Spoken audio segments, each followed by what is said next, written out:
Welcome back, everybody, to our House Call series, From Confusion to Clarity. Today we'll be talking about vaccine mandates. This is part one. Good morning, Barry. How are you today? Good morning, Paul. Very well, thank you. Well, we're going to be discussing vaccine mandates, and this is an important topic that I know that many of our viewers are interested to learn about. But before we begin, is there anything that you want people watching to know first? Well, before we even get into mandates, I think we have to explain first from a scientific perspective what is so unique about these inoculations. Okay. First of all, despite their seriousness, SARS and MERS, we were never able to develop a vaccine against them. In fact, we've never been able to successfully develop a vaccine against any coronavirus prior to COVID.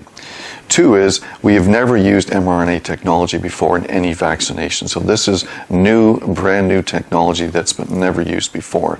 Third is that we have never released a vaccine, or in fact, as far as I know, any drug after such a short period of study and release it to the population. And fourth, normally when we release a drug or a vaccine, we do a risk-stratification process where we first release it to the people who will benefit most, the people who are most at risk, and then gradually over time expand the circle to people who are less at risk and will benefit less over time. So those are four unique differences between this present inoculation and our usual vaccines that we've used in the traditional sense in the past. Okay, so if I can sum that up then for everybody, the four key issues are really that and it's important to know, because I didn't know the first one, that there's never been a vaccine successful against any coronavirus. Two, it's a brand new technology. Three, correct me if my understanding is wrong. Three, that it should only be done, the length of time actually, because they have been released in such a short length of time. And four, there should be a risk stratification. Exactly. That you're right, it should be released to those that need it first. Those are at risk first, as opposed to like the whole population. Yeah, there are a lot of important issues surrounding these inoculations, that in and of itself. But I think that there's a lack of understanding about the complexity of the mandate issue itself. Would you agree? Yeah, I agree. I think there's a tendency to believe that a mandate is a mandate. So either you follow the mandate and you're good, or you don't follow it and you're bad. Yeah. But whenever we hear that kind of binary thinking, you know what's going on. There's fear lurking in the background. Yes. Because truth is, mandates should be a spectrum. As we said earlier with risk stratification, there are going to be people who benefit a lot, some people who benefit very little. Some who will have no harm to them, some will have much harm because of either idiosyncratically or because of underlying medical troubles. So there should be a spectrum when we apply a mandate. Otherwise, we're devolving into that kind of fear-based binary thinking. So, in other words, a non-binary thinking means that no matter how commendable a mandate is, right, that there must be extenuating circumstances in granting exceptions to the rule. Otherwise, it becomes very dictatorial. Well, I agree. I mean, any time that we apply rules mindlessly, where we don't appreciate the uniqueness of each individual, their life circumstances, their medical conditions, etc., you know that we're operating from a level of fear, not from a level of compassion and love. And I don't think fear is a great way to run a society. I think understanding love and compassion is far superior. Now, that doesn't eliminate the need for individual accountability, far from it. But it does mean that if we're going to apply a mandate, we should probably try to apply it charitably. Assume that if someone is nervous about the vaccine, it's not because they're evil or they're trying to be difficult. They may simply be nervous. Perhaps it's better for us to assume the best of people as opposed to the worst of people. I would love that we would continue that tradition, because that's how it used to be pre-COVID. But now it seems that we are assuming the worst of people. We are punishing them without even listening to them. We're pronouncing like a verdict in a court of trial, like in a courtroom, before that they've even been heard. Before a jury or been tried. We shouldn't be shaming people. We shouldn't be treating them like pariahs. We shouldn't be bribing or bullying anyone into vaccination, large in part due to the past, where we used to feel confident once we were vaccinated with those traditional vaccines in the past. And the reason we felt confident is because we weren't afraid of anybody that wasn't vaccinated, because we felt protected. But that's not the case with these inoculations. Like, we know that there's evidence that they are ineffective, so they don't stop anybody from getting the virus or for transmitting the virus.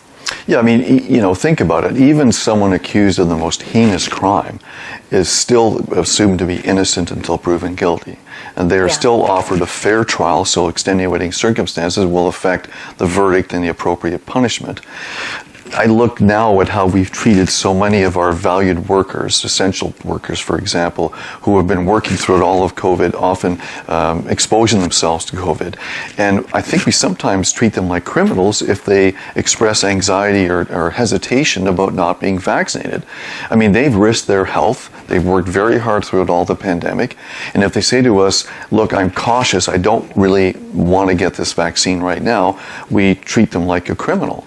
If they express a little bit of temptation to be risk averse because of new technology, we kind of assume that they're evil because of that. And if they do not put their 100% complete trust in the politicians, the experts, and big pharma, we label them as being foolish. And so because we can label them as evil, foolish criminals, we treat them accordingly. And that means that we can take away their jobs, their careers, their source of incomes. It's a very utilitarian ethic we've been using. When you're no longer useful to us, we can cast you to the curb and we can let you fend for yourself. Because for these healthcare workers in particular, they were paid to care for us. But we don't seem to have to show them that same level of care in return back to them. Like, in fact, our concerns for our safety trumps their own concerns for their own safety, as if they don't matter. It's a two-sided, double-sided sword. Two rules that are applying. One for us, one for them. I've been particularly concerned about how we treated our nurses. Yes. I mean, the reality is that nurses tend to be female because psychological studies have shown that women tend to be more agreeable and more nurturing. No surprise there. Now, there's lots of exceptions. I know lots of excellent male nurses and lots of excellent female physicians, but the truth is most nurses today are women, and many of them are younger women. And they've been caring for us throughout the pandemic, been exposed to COVID, risking their own health, working very hard, doing shift work, but some of them who are either pregnant or considering pregnancy are nervous because this vaccine has not been tested officially in pregnancy. And so they express concern about being vaccinated because they're worried about the effect this vaccine may have on their unborn children. But we simply say to them, look, even though you've been working very hard to take care of us, risking your health, working shift work, long hours, we don't want to hear about your anxiety about the safety of this for your unborn children. If you want to continue to care for us, you're going to have to just go ahead, ignore your concerns about this, and get the vaccination. Otherwise, we're going to take away your job, take away your career, take away your source of income to take care of that unborn child, and there'll be no exceptions, no appeals. It's our way or the highway. I mean, we should be embarrassed about how we're treating these women. But I guess we don't embarrass so easily when we're terrified and we only think about ourselves. The policy that's turning into vaccinate or terminate is unethical, and it's immoral, and it's just plain wrong. These, if we're talking about healthcare workers, or let's just say frontline heroes, because these are the people that put their lives at risk. They really believe that COVID was a deadly disease. They went into work every day. They put their own lives at jeopardy, their own families' lives at jeopardy, and they risked everything for their job, for everybody else's, for the greater good of society. And this is the way that we repay them. And you say we should be embarrassed. I do. We're having this conversation where we're, it's pretty much even tempered, but I do feel a sense of embarrassment that we can treat another Canadian this way. We can forget about the rest of the world, what everybody else is doing in their own, backyard. In our own front yard here, we should not be treating Canadians this way, and these frontline heroes that have done everything to keep us safe. It's shameful, actually. Yeah, for some reason, we feel morally justified in saying to these essential workers or any worker who doesn't want to get vaccinated that they must ignore their own health issues vis-a-vis the vaccine, and they must ignore their own conscience as well. I mean, as you said, these people were heroes just a few months ago. I get this sense sometimes that we've lost our moral compass. I couldn't agree with you more. Let's continue this conversation. It's very interesting. We'll pick it up on the next video. Sounds good, Paul. Thank you. Thanks, Barry. Thanks, everybody. Thank you.